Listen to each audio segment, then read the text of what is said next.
पृथ्वी के हिस्से कणों के रूप में अंतरिक्ष में फैल गए और एक रिंग्स की तरह पृथ्वी की परिक्रमा करने लगे। इन्हीं परिक्रमा करते हुए कणों में टकराव होने लगा, जिसके कारण हमारे चांद का निर्माण हुआ। उस वक्त पृथ्वी पर सिर्फ एक ही समुद्र हुआ करता था और वो था 1900 डिग्री सेल्सियस की तापमान पर उबलते हुए लावे का। उबल रही थी वो सारी चीजें जिसे आज आप अलग अलग नाम से जानते हैं। वक्त के साथ साथ पृथ्वी धीरे धीरे ठंडी हो रही थी, जिसके कारण पृथ्वी के भारी तत्व जैसे धातु और रेडियो एक्टिव पदार्थ पृथ्वी के केंद्र में जाकर इकट्ठा हो गए और हल्के पदार्थ पृथ्वी की सतह पर आ गए। लाखों सालों तक पृथ्वी पर उल्कापिंडों की बरसात हुई और इन गिरते हुए उल्कापिंडों में जमा था नमक, मिनरल्स और पानी। करोड़ों सालों तक इन उल्कापिंडों की बरसात होती रही और धीरे धीरे पृथ्वी की ऊपरी सतह पानी से ढकने लगी। वैज्ञानिकों के मुताबिक यही वो वक्त था जब दूर गहरे पानी के अंदर निकलते ज्वालामुखियों से पहली बार सूक्ष्म जीवों का निर्माण हुआ। लाखों सालों बाद एक वक्त ऐसा आया जब पृथ्वी की पूरी सतह पानी से ढक चुकी थी।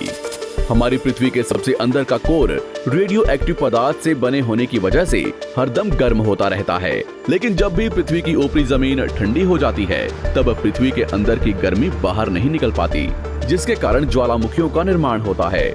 और उस वक्त कुछ ऐसा ही हुआ। पानी से ढकी हुई पृथ्वी पर हजारों की तादाद में ज्वालामुखी निकलने लगे और आने वाले लाखों सालों तक इन ज्वालामुखियों का निकलना जारी रहा, जिससे पानी के ऊपर जमीन का निर्माण हो रहा था। इस वक्त भी पृथ्वी पर वातावरण न होने की वजह से अंतरिक्ष से उल्कापिंडों की बरसात हो रही थी।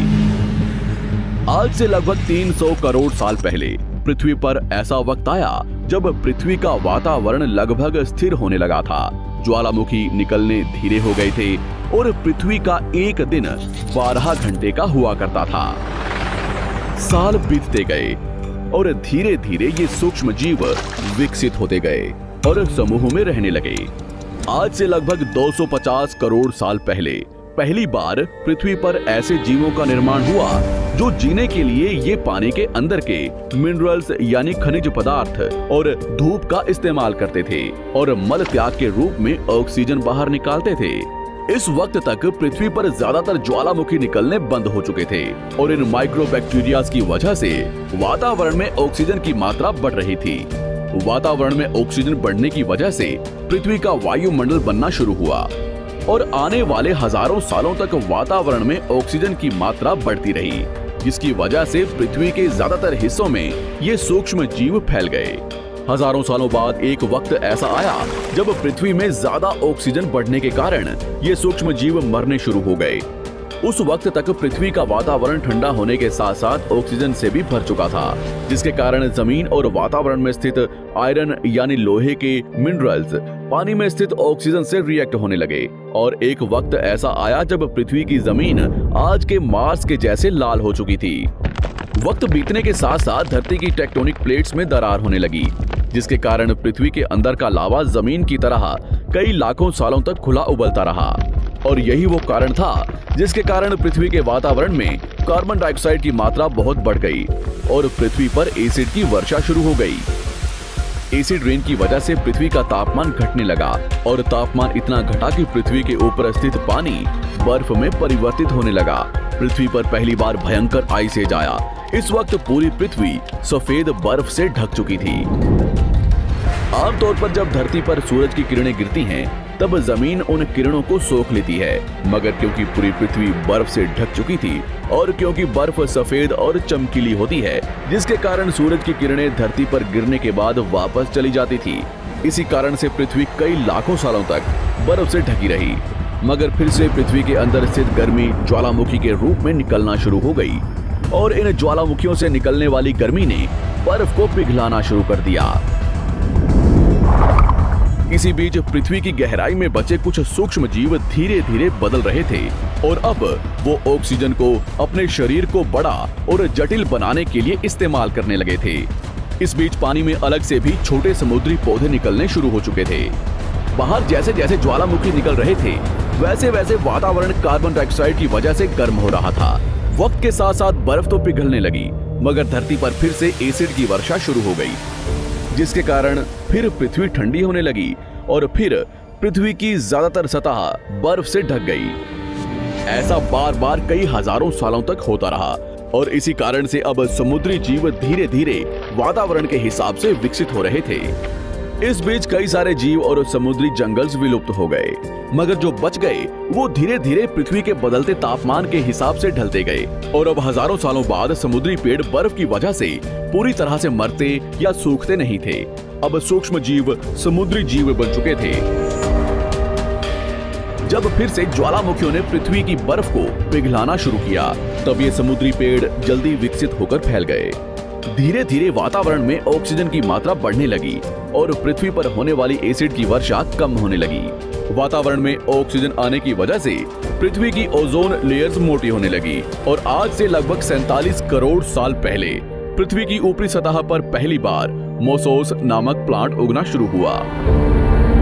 वक्त के साथ साथ जमीन पर अलग अलग प्रकार के पौधे और पेड़ उगना शुरू हुए। एक वक्त ऐसा आया जब जमीन के पेड़ों की लंबाई लगभग 80 से 100 फीट जितनी या आज के 5 से 6 मंजिला बिल्डिंग जितनी ऊंची हो चुकी थी। ये वो वक्त था जब समुद्री जानवर समुद्र से बाहर निकल रहे थे और जमीनी जानवरों में परिवर्तित हो रहे थे। धरती की ज्यादातर जमीन एक जगह इकट्ठी हो चुकी थी, जिसे आज हम पैंजिया महाद्वीप के नाम से जानते हैं।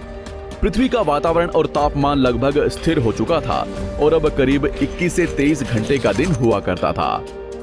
अब समुद्री जीव पानी से बाहर रहने लगे थे और वातावरण के हिसाब से उनके शरीर का रंग रूप बदल रहा था। धीरे धीरे ये जमीनी जानवर डायनासोर्स में परिवर्तित हो गए। जिन डायनासोर्स ने पेड़ पौधे खाने शुरू कर दिए, उनका शरीर लंबा और विशाल रूप से विकसित होने लगा। कुछ डायनासोर्स शिकार किया करते थे, जिसके कारण वे छोटे और तेज होते चले गए।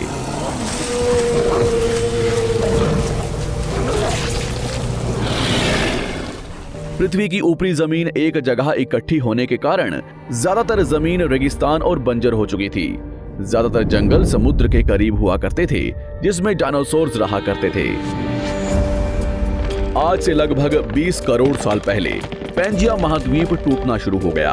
पैंजिया के विभाजित होने की वजह से पृथ्वी की ज्यादातर ऊपरी जमीन पानी के संपर्क में आने लगी, जिसके फलस्वरूप पृथ्वी पर हरियाली बढ़ती गई, जिस वजह से डायनासोर्स और ज्यादा विभिन्न और विशाल होते चले गए। डायनासोर्स ने आने वाले लगभग 20 से 30 करोड़ सालों तक पृथ्वी पर राज किया। उस वक्त डायनासोर्स समुद्र से लेकर जमीन और आसमान तक पूरी पृथ्वी पर राज किया करते थे। इस दौरान अफ्रीका से टूटा भारत सीधे आकर आज के तिब्बत से टकराया और इस टकराव की वजह से हिमालय का निर्माण हुआ। आज से लगभग 6.5 करोड़ साल पहले पृथ्वी की तरफ आज के माउंट एवरेस्ट से भी बड़ा लगभग 4.5 लाख करोड़ किलो जितना वजनिया उल्कापिंड लगभग 80,000 किलोमीटर प्रति घंटे की स्पीड से पृथ्वी की तरफ आ रहा था। पृथ्वी की सतह को छूते ही उसमें भयंकर आग लगी और वो जलते हुए सीधा पृथ्वी से टकराया।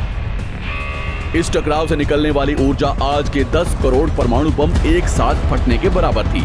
जहां ये उल्कापिंड गिरा, वहां के जानवर और पेड़ तुरंत भाप बनकर जल गए। गिरते ही पृथ्वी पर पूरी तरह धूल फैलने लगी। समुद्र में भयंकर बाढ़ आने लगी। भूकंप और आग ने पृथ्वी को जलाना शुरू कर दिया। कुछ ही घंटों में पूरी पृथ्वी के वातावरण में हानिकारक गैस और धूल की वजह से पृथ्वी नर्क हो चुकी थी। डायनासोर्स घुटन, आग और भूखमरी से पूरी तरह विलुप्त हो गए। इस वक्त हमारे पूर्वज जमीन के अंदर रहा करते थे, जिसके कारण वो इस विशाल प्रलय से बच गए।